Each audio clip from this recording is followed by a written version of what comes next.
നമസ്കാരം, കരുതൽ ന്യൂസിലേക്ക് സ്വാഗതം.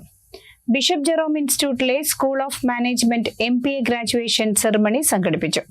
Kerala medical technology consortium special officer C Padmakumar MPA ഗ്രാജുവേഷന്റെ 2024 ഉദ്ഘാടനം നിർവഹിച്ചു. മെഡിക്കൽ എക്യുപ്മെന്റ് മാനുഫാക്ചറിംഗ് ഇൻഡസ്ട്രി കേരളത്തിൽ വലിയ രീതിയിൽ വളർന്നു വരികയാണ്. അതിൽ മാനേജീരിയൽ റോളിൽ MBAക്കാർക്ക് ഒരുപാട് അവസരങ്ങളുണ്ടാകും. ആർട്ടിഫിഷ്യൽ ഇന്റലിജൻസ് ഉൾപ്പെടുന്ന ഇന്നത്തെ യുഗത്തിൽ വിദ്യാർത്ഥികൾ ഏത് വെല്ലുവിളിയെയും നേരിടാൻ പരിശീലിച്ചിരിക്കണം. അതിനായുള്ള കഴിവുകൾ കരസ്ഥമാക്കുകയും ചെയ്യണമെന്ന് ഉദ്ഘാടന പ്രസംഗത്തിൽ പത്മകുമാർ പറഞ്ഞു. So I'm going to tell you a few facts. I don't know how many of you know these facts. So I come from the medical device industry.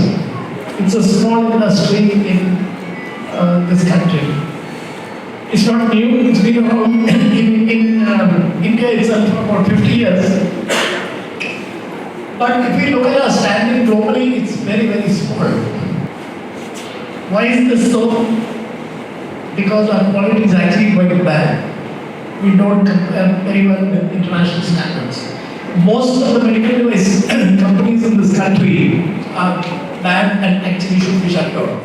Bishop Jerome institute manager father Benjamin Palliyadi അധ്യക്ഷത വഹിച്ചു. Principal doctor D. Roshan Kumar, bursar father Arun Aradan, dean professor George Antony Constantine, MBA head of the department professor Anil GS, വിദ്യാർത്ഥി പ്രതിനിധികളായ റോഷ്ന, നിതിൻ, പൂർവ്വ വിദ്യാർത്ഥി പ്രതിനിധി, ടാറ്റ എൽക്സിയിലെ senior HR Meena Subhash എന്നിവർ സംസാരിച്ചു. Principal doctor D. Roshan Kumar തിരിതെളിച്ച് കുട്ടികൾക്ക് പ്രതിജ്ഞ ചൊല്ലിക്കൊടുത്തു. ചടങ്ങിൽ മാനേജ്മെന്റ് അസോസിയേഷൻ മാഗ്നയുടെ ഉദ്ഘാടനവും 2023-25 പ്ലേസ്മെന്റ് ബ്രൗഷർ പ്രകാശനവും നടന്നു. തുടർന്ന് MBA വിജയികൾക്ക് സർട്ടിഫിക്കറ്റും മെമന്റോയും സമ്മാനിച്ചു.